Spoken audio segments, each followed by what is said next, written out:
Hello दोस्तों, नमस्ते। स्वागत है आप सभी का रिएक्शन ऑफ सनातन में।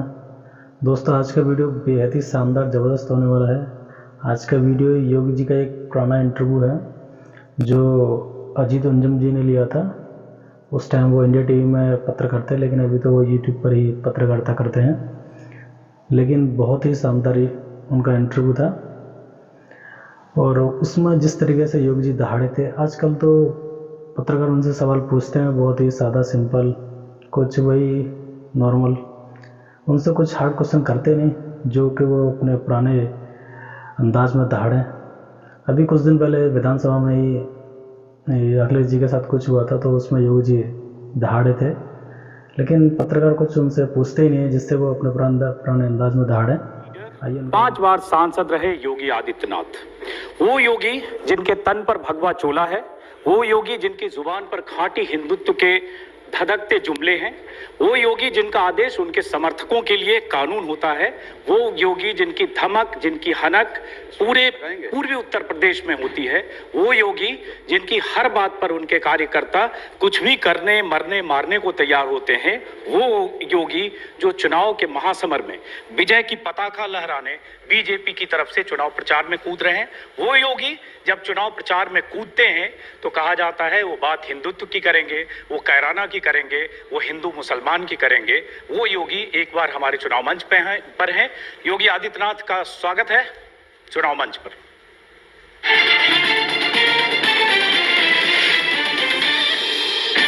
पश्चिमी उत्तर प्रदेश में पहले दौर का चुनाव होना है, इसलिए योगी आदित्यनाथ पहले दौर के चुनाव में पश्चिमी उत्तर प्रदेश के दौरे कर रहे हैं।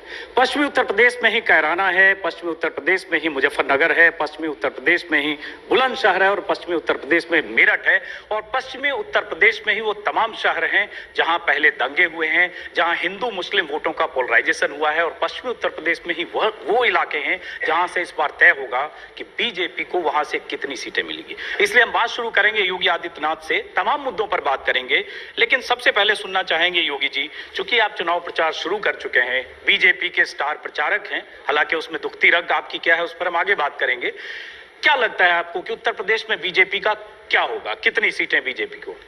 भारतीय जनता पार्टी उत्तर प्रदेश में स्पष्ट बहुमत की सरकार बनाएगी और उत्तर प्रदेश के गुंडा राज को, उत्तर प्रदेश की अराजकता को समाप्त करके उत्तर प्रदेश में सबका विकास और सबकी सुरक्षा की गारंटी भी लेगी।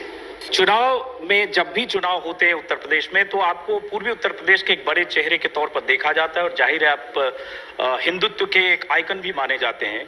इस चुनाव में आपको लगा नहीं कि उत्तर प्रदेश में भी किसी चेहरा को आगे करके चुनाव लड़ना चाहिए था? देखिए, भारतीय जनता पार्टी कोई परिवारवादी, वंशवादी या जातिवादी पार्टी नहीं है। भारतीय जनता पार्टी एक लोकतांत्रिक पार्टी है।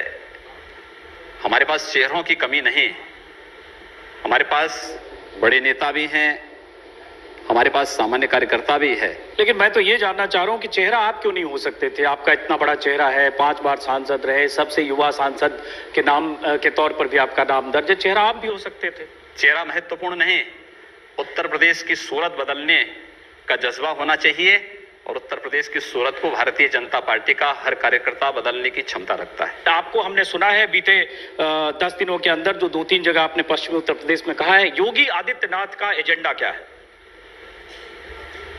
देखिए, भारतीय जनता पार्टी का जो एजेंडा है वही मेरा एजेंडा भी है। भारतीय जनता पार्टी ने विकास की बात भी कही है, भारतीय जनता पार्टी ने सुरक्षा की बात भी कही है। सामूहिक पलायन क्या कोई इश्यू नहीं यूपी में? केवल कैराना और कांधला तो मीडिया की नजरों में आ गया। मैं कह सकता हूं 2 दर्जन से अधिक कस्बे हैं पश्चिमी उत्तर प्रदेश में जहां पर पलायन हुआ है। आप गाजियाबाद में चले जाइए, वाल्मीकि बस्ती पूरी तरह खाली हो चुकी है, कोई मुद्दा नहीं बनता है, दिल्ली के एकदम नजदीक है। बस योगी आदित्यनाथ यहीं आप अपने एजेंडे पर आ गए। क्या आप आ गए पलायन पर? और पलायन पर कैराना को मीडिया ने मुद्दा नहीं बनाया योगी जी, कैराना को मुद्दा हुकुम सिंह ने बनाया जो बीजेपी के सांसद थे, संगीत सोम ने बनाया और अब आप लोग बना रहे हैं। तो आपके लिए उत्तर प्रदेश में मुद्दा फिर वही कैराना मॉड्यूल है कि आप पलायन को मुद्दा बनाएंगे? आपने अभी पश्चिमी उत्तर प्रदेश की अपनी रैली में कह दिया कि पश्चिमी उत्तर प्रदेश की स्थिति कश्मीर जैसी हो जाएगी अगर सपा की सरकार आएगी और 1990 से तुलना करें। तो आप एक तरह से बहुत डरावना माहौल चुनाव के पहले बनाना चाह रहे हैं, हिंदू मुस्लिम के बीच ध्रुवीकरण की कोशिश करके डरा कर। मैं एक जनप्रतिनिधि के रूप में जनता को यह भी नहीं बता सकता हूं कि आपकी सुरक्षा पे सेंध कौन लोग लगा रहे हैं, कौन लोग हैं। आखिर कश्मीर की घटना एक दिन में एक दिन में घटित नहीं हुई। 19 जनवरी 1990 एक दिन में नहीं हुआ। 19 जनवरी 1990 को आने के पहले इसी प्रकार के संगठित अपराध ने पूरे कश्मीर को रौंदा है। सरकारें आंखें बंद करके, जैसे समाजवादी पार्टी और बहुजन समाजवादी पार्टी उत्तर प्रदेश के अंदर मौन थी, मौन है, वैसे ही कश्मीर के अंदर की सरकारों ने भी वही मौन धारण किया हुआ था, वैसी स्थिति उनको संरक्षण दिया। और यही स्थिति आज पश्चिमी उत्तर प्रदेश के अंदर है। अगर वहां रोका नहीं गया इस पलायन को, तो निश्चित ही एक दिन ऐसा आएगा जब कश्मीर जैसी स्थिति पश्चिमी उत्तर प्रदेश के अंदर पैदा हो। वह दिन ना आए। हम लोगों की नैतिक जिम्मेदारी बनती है कि सत्ता बाद में आएगी, पहले उनको सुरक्षा की प्रति आगाह करें। योगी जी, काम हम कर रहे हैं। योगी आदित्यनाथ, बस यही जो आप बात कर रहे हैं, पश्चिमी उत्तर प्रदेश में जो स्थिति है उससे कई गुना बढ़ा चढ़ाकर आप बोल रहे हैं। कैराना में कुछ लोगों ने घर छोड़ा, लेकिन कैराना नहीं, 25 शहर, मैं दावे के साथ कह सकता हूं 2 दर्जन से अधिक ऐसे कस्बे हैं और दर्जनों गांव हैं। आप जाइए वहां थोड़ा मौके पे जाके। नहीं, दर्जनों गांव हैं तो वो तस्वीर और वो कहानी तस्वीर है ना, मौके पे जाइए आप। नहीं तो आपके सांसद सिर्फ कैराना की बात कर रहे थे, संगीत सोम कुछ इलाके की बात कर रहे थे। अब योगी आदित्यनाथ मैं तो गाजियाबाद बोल रहा हूं, लेकर पहुंचे अपने, गाजियाबाद बोल रहा हूं, मैं मुरादाबाद आपको बोल रहा हूं, मैं मेरठ आपको बोल रहा हूं। आप देवबंद और उसके आसपास के क्षेत्रों में चले जाइए, आप बरेली में चले जाइए, सब जगह लोग छोड़कर चले गए। हर जगह लोग व्यापक स्तर पर पलायन हुआ है। बहुत एग्जैजरेटेड, बहुत अतिरंजित बात आप जाइए ना, आप क्या आप एक बार निष्पक्ष अपनी टीम को नहीं, मैं जाता हूं, हमारी टीम भी जाती है योगी जी, लेकिन हम योगी की आंख, योगी का चश्मा, योगी का एजेंडा लेकर नहीं जाते। योगी तभी बोलता है क्योंकि योगी दूरदर्शी होता है। अच्छा, योगी आज की बात नहीं कर रहा है, योगी भविष्य की बात कर रहा है, इसलिए वो बता रहा है। उसको भी आपने पहले देख लिया। बिल्कुल, मैं जान रहा हूं, हुए थे, आपने पहले देख लिया होगा क्या होने वाला है। देखिए, समझदारी इसी में है कि हम ठोकर खाने का इंतजार न करें। समझदारी यह है कि ठोकर अगर कहीं लग रही है तो हम उसी से सबक सीख जाएं।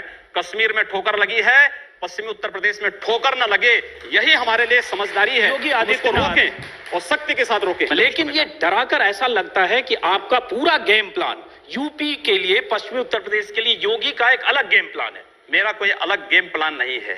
जो हमारे चुनाव मैनिफेस्टो का हिस्सा है, इलेक्शन मैनिफेस्टो का हिस्सा है, मैं उसी के अंतर्गत इन सब बातों को उस मैनिफेस्टो में है कि 25 जगह पलायन हुआ। हमने 25 जगह पलायन नहीं, हमने सांप्रदायिक हिंसा से संवेदनशील क्षेत्रों में सामूहिक पलायन की घटना को रोकने के लिए वहां पर स्पेशल टास्क फोर्स गठित करने की बात और डिप्टी कलेक्टर की तैनाती और जिलाधिकारियों को वहां के लिए पूरी तरह जवाबदेही बनाने की बात कही है। आपके लिए पलायन बहुत बड़ा इशू है। पलायन बहुत बड़ा इश्यू है बिल्कुल, आपके लिए होगा। विकास के साथ साथ सुरक्षा भी आवश्यक है। कोई इशू होगा भी नहीं चुनाव में योगी जी, क्योंकि आपकी पूरी पर्सनालिटी, आपका भगवा वस्त्र और आपका कट्टर हिंदुत्व, आपकी छवि आपको पलायन के पास ले जाएगी। लेकिन मैं प्रधानमंत्री मोदी के पास ले जाता हूं। एक मिनट सुन लीजिए, मैं आपको प्रधानमंत्री मोदी के पास ले जाता हूं। प्रधानमंत्री मोदी की जितनी रैलियां हुई है चुनाव के दौरान, और आज भी मेरठ में उनकी रैली होगी, हर रैली में वो विकास की बात करते हैं, वो उत्तर प्रदेश को एक अलग लेवल पर ले जाने की बात करते हैं, गांव में बिजली, किसान को फायदा, इसकी बात करते हैं, नीम कोटेड यूरिया की बात करते हैं, योगी आदित्यनाथ पलायन की बात करते हैं। तो ऐसा लगता है कि एक मिनट सुन लीजिए कि उत्तर प्रदेश में 2 पिच तैयार है। एक पिच पर नरेंद्र मोदी चलेंगे, एक पिच पर योगी चलेंगे। योगी के पीछे साक्षी, संजीव बलियान, संगीत सोम, बैंड बाजा बारात। हमने विकास की बात भी कही है, 70 लाख नौजवानों को रोजगार की बात भी हम लोगों ने इस बात में कही है, मंचों पे भाषण भी हुए हैं। लेकिन आप उसके एक पक्ष को लेकर के चल रहे हैं। लेकिन हाँ, मैं फिर कहता हूं कि विकास के साथ साथ सुरक्षा एक इशू है और हम इसको लेकर के जनता के पास जाएंगे। तो सुरक्षा इशू है, मतलब हिंदुओं को की सुरक्षा इशू है। हमने सबकी बात मारे जाए अगर, हमने जाति, मत और मजहब की बात नहीं कही। आप मेरे भाषण को कोट कर रहे हैं, वहां पर न हिंदू है न मुस्लिम है, उपद्रवी कोई भी है, आप उसके खिलाफ कार्रवाई करिए। लेकिन नहीं, आप एक बात तो सुनिए पहले। मायावती जी जो कहती हैं कि दलित और मुस्लिम एक हो जाओ, तो तब आपको ये अच्छा लगता है। नहीं, तब भी हम समाजवादी पार्टी यादव और मुस्लिम की बात करती है तो वो अच्छी बात है। तब भी हम लेकिन अगर मैं उन तत्वों के खिलाफ जो दंगाई हैं, जो सामूहिक पलायन के लिए जिम्मेदार हैं, उनके खिलाफ कार्रवाई की बात करता हूं तो मैं सांप्रदायिक हो गया। 5 वर्षों में उत्तर प्रदेश के अंदर 500 से अधिक छोटे बड़े दंगे हुए, और ये मान के चलिए कि हमारे लोगों के कारण ही पूर्वी उत्तर प्रदेश में एक भी दंगा नहीं हुआ। वहां हिंदू सुरक्षित है तो मुसलमान भी सुरक्षित है। दंगा हुआ वो अखिलेश सरकार की नाकामी थी ना, तो बोलिए इस बात को। बिल्कुल इस बात नाकामी को बोलिए कि उसकी नाकामी थी। नाकामी थी जैसे निकम्मों को सत्ता से बाहर करिए यहाँ से। दंगे के समय बिल्कुल नाकामी थी, बाहर करना चाहिए इसे, मैं लोगों को आगे सुरक्षा न दे सके दंगाइयों पर। मैं जोर दे रहा हूँ, दंगे के समय सफाई में जिस ढंग से जश्न हो रहा था वो भी शर्मनाक था। सरकार मथुरा से प्रारंभ होता है बिल्कुल सही और कर रहे हैं, सहारनपुर तक जाता है। बिल्कुल सही कर रहे हैं। 4-4 बार बरेली में दंगे हुए, बिल्कुल सही कर रहे हैं। मुजफ्फरनगर में 4-4 महीने तक दंगे होते रहे। अगर सरकार मुस्तैद होती तो जिस ढंग से दंगे कई दिन तक भड़के, शक्ति का संतुलन हम लोग पूर्वी उत्तर प्रदेश में कर रहे हैं और आवश्यकता पड़ेगी पश्चिमी उत्तर प्रदेश में वो संतुलन करेंगे, सबको सुरक्षा देंगे, लेकिन दंगाइयों को किसी भी स्थिति में बख्शेंगे नहीं। तो ये आप डरा रहे हैं, डरा नहीं रहा हूं मैं, हम लोगों ने नियंत्रित किया है, बिना सत्ता के बल पे किया और आगे भी करेंगे हम लोग। जिस ढंग से आप डरा ये रहे हैं पश्चिमी उत्तर प्रदेश के लोगों को, मैं डरा नहीं रहा हूं, उनको जागरूक कर रहा हूं कि जिस ढंग से पूर्वी उत्तर प्रदेश में गोरखपुर में आपकी हिंदू युवा वाहिनी जिस ढंग से काम गोरखपुर ही नहीं, हम लोगों ने आजमगढ़ को भी नियंत्रित किया है। जरूरत पड़ी आजमगढ़ से सब लोग डरते थे, अब आजमगढ़ में हर व्यक्ति जा सकता है। अब आजमगढ़ में जाने में किसी को संकोच नहीं, और ये मान के चलिए किसी ने किया तो हिंदू वाहिनी जैसे संगठनों ने किया है, और आगे भी हम लोग करेंगे, रोकेंगे। दंगे नहीं होंगे तो विकास होगा। और पश्चिमी उत्तर प्रदेश में विकास इसलिए थमा है क्योंकि पश्चिमी उत्तर प्रदेश में लगातार दंगों ने जनजीवन को प्रभावित किया है, आम नागरिकों के सामने सुरक्षा का गंभीर संकट खड़ा किया है। और उत्तर प्रदेश में सपा बसपा ये दोनों सरकारें उन दंगाइयों को लखनऊ में लाकर के सम्मानित करते थे, स्टेट प्लेन का दुरुपयोग होता था, इन दंगाइयों को लाकर के सम्मानित किया जाता था। भारतीय जनता पार्टी आएगी, ऐसे दंगाइयों से सख्ती के साथ निपटने का कार्य करेगी। योगी जी मैं ये पूछ रहा हूं, ऐसे दंगाइयों से सख्ती से सरकार निपटे, अच्छी बात है, सरकार की ड्यूटी होती है, सरकार की जिम्मेदारी है कि निपटे, लेकिन क्या ऐसे दंगाइयों से, अगर दंगा ऐसे होता है तो योगी आदित्यनाथ की हिंदू युवा वाहिनी या योगी आदित्यनाथ के कार्यकर्ता निपटे, ये तो फिर अराजक स्थिति होगी। देखिए जब सरकारें निकम्मी हो जाएंगी, एक भी उदाहरण आप नहीं दे सकते जहां पर किसी हिंदू संगठन ने दंगा किया हो या अपने स्तर पर कोई कानून अपने हाथों में लिया हो, लेकिन शक्ति का संतुलन बनाने की आवश्यकता है, और वह शक्ति का संतुलन पूर्वी उत्तर प्रदेश में बना है, पश्चिमी उत्तर प्रदेश में भी बनाएंगे। तो कैसे बनाएंगे? आप देखते रहिए, बनाएंगे। जरा सुनते हैं, आप जरा सुना दीजिए। मैंने कहा ना, जनता जानना चाहती है। पूर्वी उत्तर प्रदेश में जाइए क्यों दंगे नहीं हुए, और पश्चिमी उत्तर प्रदेश में क्यों दंगे हुए, बस ये उदाहरण पर्याप्त है।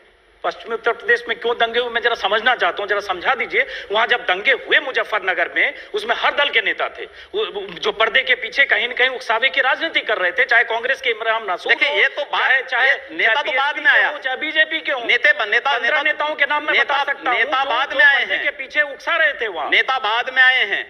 कार्यकर्ता क्या आपको नहीं मालूम कि जब पहली बार उन 2 बालकों की हत्या होती है, बिल्कुल सब मालूम है, हत्या होती है, उत्तर प्रदेश सरकार के एक मंत्री के द्वारा उन हत्यारों को पुलिस स्टेशन से छुड़वाया जाता है, और फिर वहां पर एक वर्ग विशेष के लोगों को खुली छूट दी जाती है दंगा करने की, और स्वाभाविक रूप से दंगा होगा, एक पक्षीय मार शुरू होगी तो दूसरा पक्ष हाथ पे हाथ धरा हुआ बैठे नहीं बैठ सकता। चलिए वो काम सरकार का है, लगातार हुई। आपके इल्जाम में आंशिक या पूर्णतः सत्यता है, इसकी जांच सरकार का जिम्मा है, और ये सवाल उठे हैं, आपने जिन मंत्री का नाम नहीं लिया, लेकिन हाँ ऐसे सवाल उठे हैं, लेकिन सवाल उठता है ऐसे हालात अगर कहीं बनते हैं, उससे निपटने की जिम्मेदारी मैं फिर कह रहा हूं सरकार की है। जब सरकारें निकम्मा हो जाएंगी तो जनता को खड़ा होने का अधिकार नहीं होनी चाहिए, जनता को खड़ा होने का अधिकार है, अपनी सुरक्षा के लिए जनता को भी खड़ा होने का अधिकार है। सरकारें निकम्मी हो जाएंगी तो इसका मतलब आप जनता को उकसा रहे हैं? उकसा नहीं रहा हूं, अपनी सुरक्षा के लिए उनको सावधान कर रहा हूं, जागरूक कर रहा हूं। हिंदुस्तान पूरी दुनिया में साधु संतों, सूफियों और औलिया अल्लाह और स्वामी विवेकानंद जी के सांझी संस्कृति से पहचाना जाता है। क्या आप स्वामी विवेकानंद जी के आचरणों और आदर्शों पर अगर उतरे तो मैं समझती हूँ ज्यादा आप लोकप्रिय होंगे, और इस देश को कोई भी समुदाय, ना तालिबानी, ना उसामा और ना ही किसी पाकिस्तान का झंडा उठाता है। ये एक साजिश के तहत नफरत फैलाई जाती है। अगर इस देश में बहादुर शाह जफर और वीर अब्दुल हमीद और अशफाक उल्लाह और भगत सिंह और सुभाष चंद्र बोस जैसे लोगों की तरह से आपके विचार हो, तो हम समझते हैं कि सभी समुदाय के लोगों को देशभक्ति का सफाई नहीं देनी पड़ेगी। आप लोग सिर्फ देशभक्ति नहीं है, पूरा देश देशभक्त है। बात सुनिए, स्वामी विवेकानंद जी ने कहा था कि गर्व से कहो हम हिंदू हैं, तो हम तो स्वामी विवेकानंद के ही उन वचनों को आत्मसात कर रहे हैं जो उन्होंने कहा कि गर्व से कहो हम हिंदू हैं। हम भी कहते हैं, हम गर्व से कहते हैं हम हिंदुस्तानी, और बस यही बोलिए ना, यही बोलिए, यही बोलिए। हम लोग यही इसी बात को कहते हैं कि गर्व से कहिए हम हिंदुस्तानी हैं। आपके ये आत्मा कहती है, इसीलिए कह रहे हैं। लोगों के दबाव से नहीं तो कहते। यही तो स्वामी विवेकानंद ने कहा कि गर्व से कहो हम हिंदू हैं, और अगर वही बात मैं कह रहा हूं तो इसमें बुरा मानने की बात कौन सी है? योगी जी, वो मुसलमान जो हिंदुस्तान में रुके बंटवारे के बाद 1947 के बाद, वो डेमोक्रेटिक सेटअप में रहना चाहते थे, वो नहीं रहना चाहते थे इस्लामी सेटअप में, और उन्हें अपने राष्ट्रवादी होने पर बहुत गर्व है, और हमें किसी से सर्टिफिकेट की क्या जरूरत जी? हम तो रुके अपने इस डेमोक्रेटिक सेटअप में, और हम चाहते हैं कि हिंदुस्तान आगे बढ़े, हमारा भारत आगे बढ़े, तो उसमें बांट के तो आप भारत को पीछे ले जाना चाहते हैं। आप बहन जी बहुत अच्छी बात कह रहे हैं, और मुस्लिम है। अपने मौलाना और मौलवियों को समझा पाते कि 3 तलाक के मुद्दे पर भी इस प्रकार का फतवा जारी करते, बहुत अच्छा होता। मैं क्षमा चाहूंगी, मुस्लिम औरतों के तलाक का मुद्दा आपका मुद्दा नहीं है, ये हम लोगों का मुद्दा है, देश का मुद्दा है। आप पूरे देश की महिलाओं देश का मुद्दा है। आप पूरे देश की महिलाओं के आरक्षण की बात करिए, उनको राज्यसभा में, विधानसभा में अरे वो मिल ही जाएगा, विवेकानंद जी वो ने तो कहा मिल ही था, जाएगा। मुझे दुख होता है कि लोग धर्म को व्यापार बना रखा है, जिस तरह व्यापारी अपने लाभ और हानि के लिए लड़ता है, इसी तरह धर्माचार अपने प्रचार के लिए लाभ और हानि में लड़ते हैं। ये जो है ये व्यापार नहीं है। मुल्ला और मौलवियों को समझाए कि 3 तलाक के मुद्दे पर फतवा जारी करें और एक बड़ी मुस्लिम आबादी को न्याय दें। आप इस तरह के इश्यूज ना उठाइए मेहरबानी से।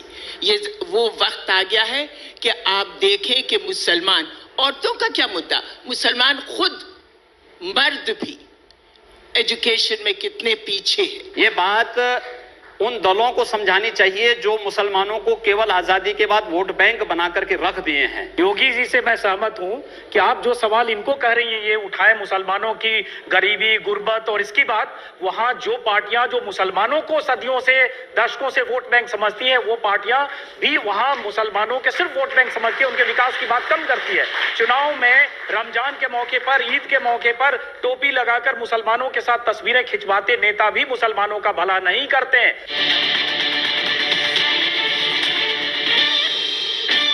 कोई बुरा नहीं किया।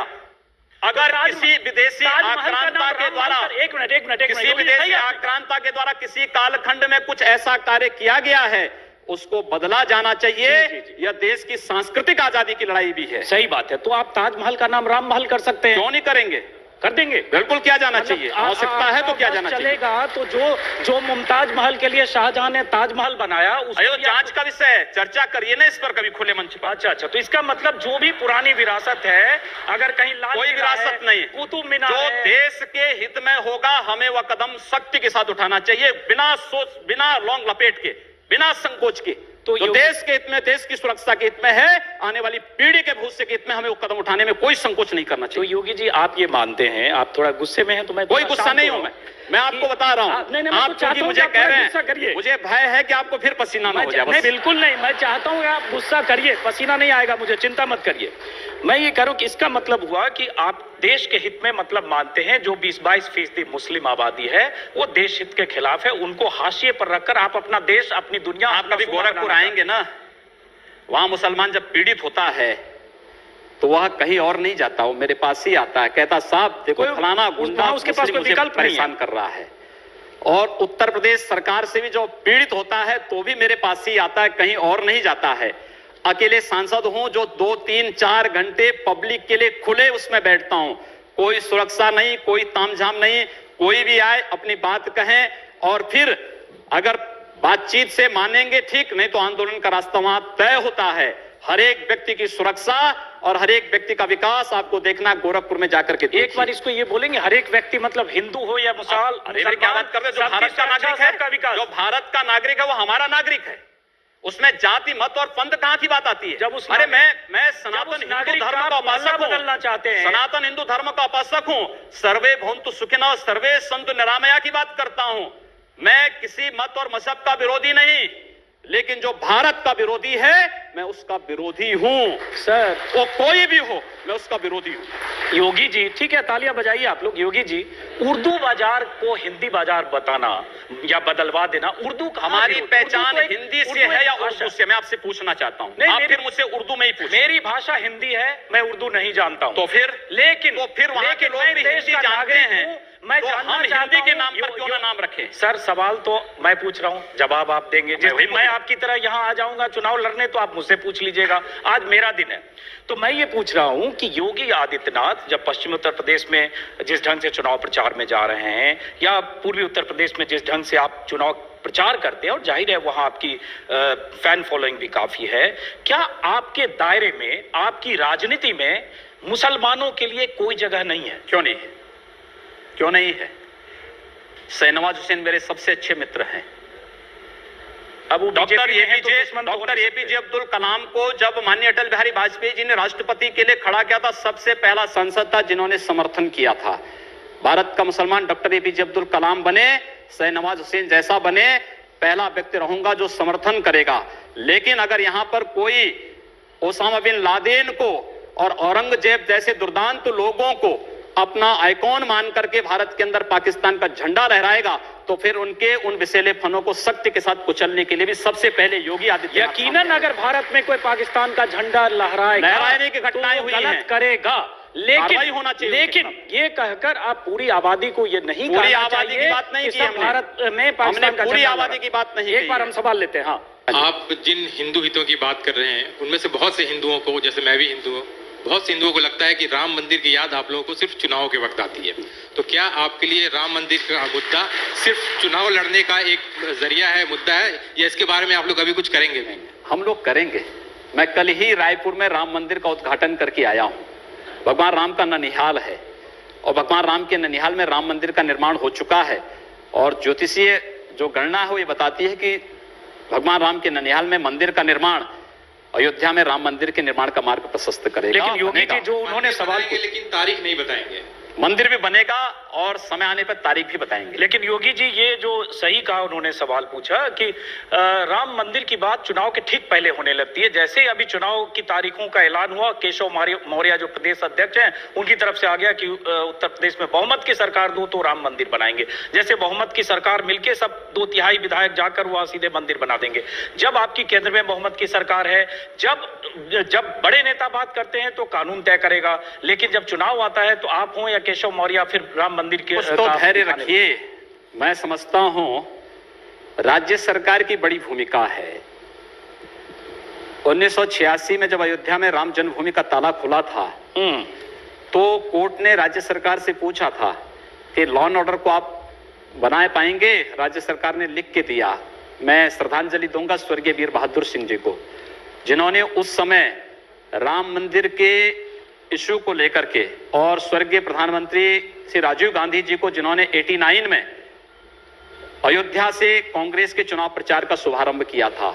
और मैं धन्यवाद दूंगा राहुल गांधी को कि राहुल गांधी अपने पिता का अनुसरण करते तो संभवतः कांग्रेस की दुर्गति नहीं होती। सवाल वो नहीं है स्वामी जी, सवाल ये है जैसे आपने कहा कि राज्य सरकार की भूमिका होती है, बड़ी महत्वपूर्ण। तो एक में सुन लीजिए, राज्य सरकार की भूमिका अगर होगी तो एक अमित शाह ने, जो पार्टी के राष्ट्रीय अध्यक्ष हैं, उन्होंने कुछ देर पहले मैनिफेस्टो जारी किया, कुछ दिन पहले आप भी मंच पर थे।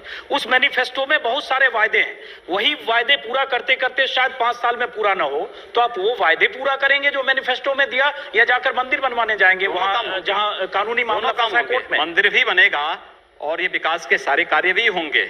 हमारा विकास कार्य जाति, मत और मजहब से ऊपर उठ करके होगा, सबके लिए होगा, सबका साथ और सबके विकास की बात होगी। जब ये आप बोलते हैं ना योगी जी कि जात मजहब इन सब से ऊपर उठ के होगा, तो बहुत दिलचस्प लगता है, क्योंकि जब फिर आपके बयान पढ़ने लगते हैं तो लगता है जो आप बोल रहे हैं और जो आप पहले जमीन जो पे बयान देते हैं आप लोग और जो चुनाव के समय बोलते हैं, कितना फर्क है योगी जी। सबका साथ सबका विकास ये अगर है तो आप बोलते हैं, बनारस में आपने 2 साल पहले कह दिया था कि आपको अगर अनुमति मिले तो देश के सभी मस्जिदों के अंदर गौरी गणेश की मूर्ति स्थापित कर देंगे। हमने काशी विश्वनाथ मंदिर के परिप्रेक्ष्य में इस बात को कहा था।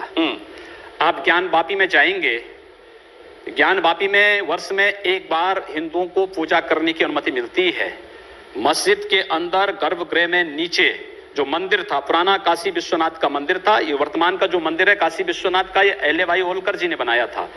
लेकिन काशी विश्वनाथ का जो मुख्य मंदिर था, ज्ञान वापी मस्जिद उसी के ऊपर बनी हुई है, क्योंकि आप पूरे ज्ञान वापी के चारों तरफ देखेंगे सभी हिंदू देवी देवताओं की मूर्ति लगी हुई है, सारा जो आर्किटेक्ट है वो सब वही प्राचीन है। योगी जी, मुझे लगता है ये जो उकसावे की राजनीति है ना, इस राजनीति से कहीं न कहीं कई बार मोदी भी दूर हटना चाहते हैं, और आप लोगों के खासतौर से उकसावे की राजनीति, उकसावे के बयान, इसलिए कई बार प्रधानमंत्री मोदी ने भी नसीहत दी है कि बीच बीच में लोग ऐसे बयान देकर एजेंडा को डिरेल कर देते हैं, तो उन नसीहतों का भी कोई फर्क नहीं पड़ता है आप लोगों पे। मैं नहीं समझ पा रहा हूं कि आखिर जहां पर बहुसंख्यक समाज को मारा जा रहा हो या उनको पलायन करने के लिए मजबूर किया जा रहा हो, स्थानीय राज्य सरकारें निकम्मी होकर के इन सब बातों की अनदेखी कर लें, अनसुनी कर दें, तो फिर वहां पर पब्लिक की जिम्मेदारी क्या बन जाती है? मुझे तो लगता है कि आपका वक्तव्य ऐसे लगता है जैसे आप चाहते हैं कि कश्मीर की तरह सब लोग पलायन करके भाग जाओ। जी नहीं, मैं सरकार ढूंढो, मैं सरकार और सिस्टम को तोड़कर कोई आदमी कानून अपने हाथ में डंडे से, सरकारें भी,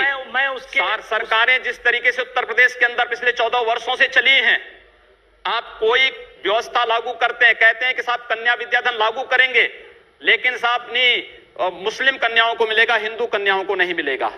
हम विकास के लिए पैसा देंगे, कब्रिस्तान के लिए पैसा देंगे, आखिर शमशान घाटों के लिए दे दो।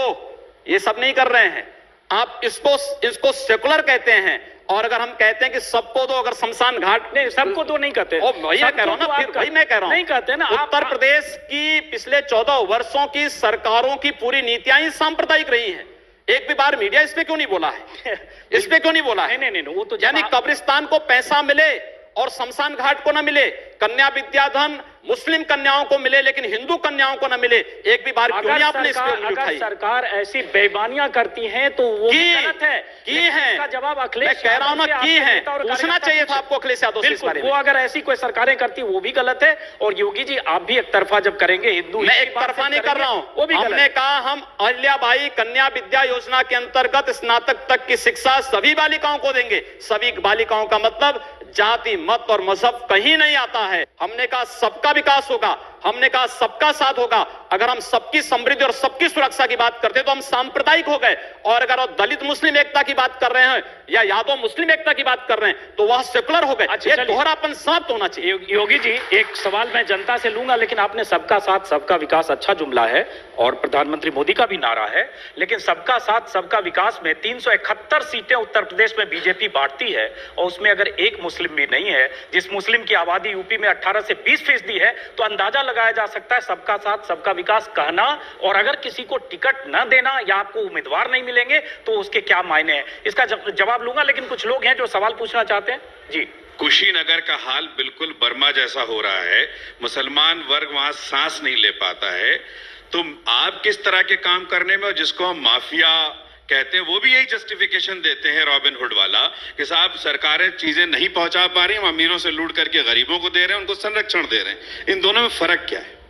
देखिए, कुशीनगर में जिस प्रकार के तत्व हैं, आपको मालूम है कि आईएसआईएस से जुड़े हुए तत्व भी कुशीनगर में पकड़े गए, और अगर आप उसका समर्थन करते हैं तो मैं इसको बहुत दुर्भाग्य। हम नहीं, ये भड़काई नहीं, हम लोग डेलीगेशन पिछले साल लेकर गए हैं योगी जी, ऐसे गरीबों को। देखिए, हम लोग वहां जा चुके हैं, ऐसे गरीब मुस्लिम परिवार बच्चों को कहीं से कोई निपटा जाना चाहिए। नहीं, गलत बात कर रहे हैं। मैं देखिए, आप जो आदमी है वहां पर जो मजलूम है वो आईएसआई नहीं हो सकता है। आप वहां पे पाकिस्तान का झंडा लहराएंगे, आप वहां पाकिस्तान का झंडा लहराएंगे तो इस चीज को कोई स्वीकार नहीं कर सकता, कोई नहीं स्वीकार कर सकता इस चीज को।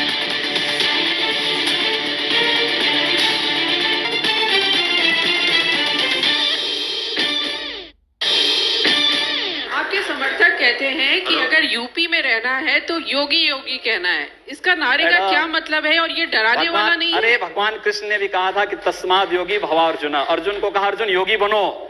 अगर प्रदेश का हर नागरिक योगी बन जाएगा तो प्रदेश का कायाकल्प हो जाएगा, विकास भी हो जाएगी, सुरक्षा भी हो जाएगी।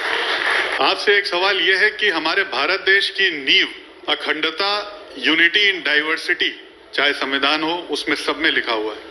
क्या आप कभी कोई ऐसा कदम उठाएंगे जिससे हिंदू मुसलमान एक साथ होकर भारत देश की प्रगति में कुछ कर सकें? ये बड़ा गंभीर सवाल है।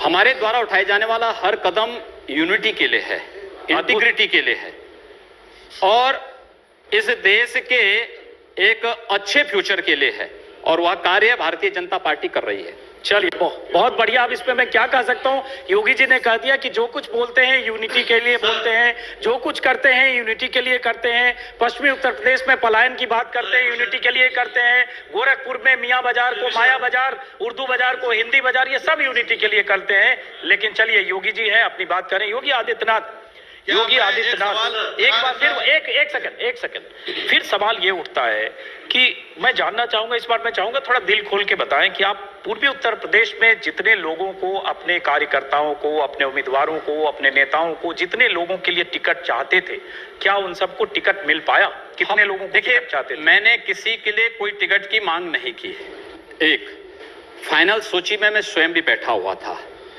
और जो भी कार्यकर्ता हमारी मेरिट में खड़ा उतरता था, हम लोगों ने प्रयास किया कि उसको टिकट मिले और टिकट उन लोगों को दिया गया है। हम लोगों ने कार्यकर्ताओं से अपील की है, सबको जिताने की व्यवस्था करिए। कार्यकर्ता जीतेगा तो भारतीय जनता पार्टी जीतेगी, भारतीय जनता पार्टी जीतेगी तो प्रदेश में सुरक्षा और विकास होगा। तो ये आपके जो खास सुनील सिंह हैं, जो हिंदू कोई मतलब युवा वाहिनी के प्रदेश अध्यक्ष, ये सब बाहर किए जा चुके आपके दायां हाथ हैं। मेरा कोई दायां और बायां नहीं, मेरा सारा समाज मेरा दायां बायां है। तो सुनील सिंह जो उम्मीदवार कुछ खड़े कर सकते हैं क्या? सब वापस हो चुके हैं। तो मतलब जितने उम्मीदवार आप चाहते थे उतने मिल गए? आप मेरा कोई ख्वाहिश ही नहीं थी। भारतीय जनता पार्टी के और उनके सहयोगी दलों के 403 विधानसभा क्षेत्रों का हर कार्यकर्ता मेरा कार्यकर्ता है, हर उम्मीदवार मेरा उम्मीदवार है। योगी आदित्यनाथ हमारे साथ यहाँ चुनाव मंच पर आए, अपनी बात रखी, अपने ढंग से अपनी बात रखी। तो देखा दोस्तों आपने किस तरह योगी जी दहाड़ रहे हैं। अब ये कुछ साल पहले की बात है, लेकिन आजकल योगी जी साइलेंट मोड पर है, अपने चित परिचित पुराने अंदाज में नहीं दहाड़ते हैं। इसका कारण सिर्फ एक ही है, महामानव। महामानव आजकल पूरे देश में तृप्तिकरण करने पर निकल चुके हैं और तृप्तिकरण का शिकार तो योगी जी हुए ही हैं, पूरा देश भी शिकार हो रहा है। लेकिन अभी ताज़ा मणिपुर भी शिकार हो गया। आज मणिपुर में जिस तरीके से हिंसा हो रही है, एक टाइम पर कश्मीर तुष्टिकरण का शिकार हुआ था, आज मणिपुर तृप्तिकरण का शिकार हो गया। उस समय कश्मीर में जिस तरीके से हिंदुओं को वहाँ से निकाला गया, उनके लिए आवाज़ उठाने वाला उस समय कोई नहीं था। उस समय विपक्ष में बीजेपी थी, तो बीजेपी ने थोड़ा बहुत बोला था, लेकिन कश्मीरी हिंदुओं को वहाँ से लावारिस छोड़ दिया गया, कोई बोलने वाला नहीं था।